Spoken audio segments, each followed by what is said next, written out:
Hello everyone. Normally সন্ধ্যা হলে আমার বাড়িতে থাকতে ইচ্ছা করে না। তার সাথেও ৩টা টিউশন পড়িয়ে আসার পরে আমার মনটা বলছিল যেন একটু বাড়ি থেকে ঘুরে আসি। তো স্বভাবতই হালকা পাতলা একটু রেডি হয়ে চলে গেলাম একটু কলেজপাড়া বাজারের দিকে।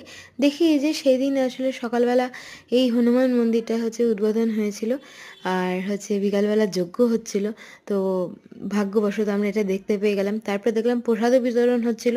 তো খানিকক্ষণ একটু যজ্ঞ দেখে সেখানে প্রণাম করে তারপর আমরা চলে গেলাম হনুমান মূর্তিটা দর্শন করতে। ভীষণ সুন্দর, মানে এত সুন্দর যে আমি জানি না কার হাতের কাজ।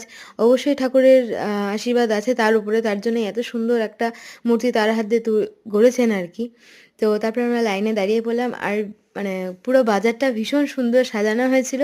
আর অনেক বড় লাইন ছিল, যদিও ৫-১০ মিনিট দাঁড়ানোর পরে আমরা প্রসাদ পেলাম, খিচুড়ি। তো কাল রামনবমী। তোমরা কে কে বেরোচ্ছ রামনবমীতে আমাকে কমেন্টে জানিও।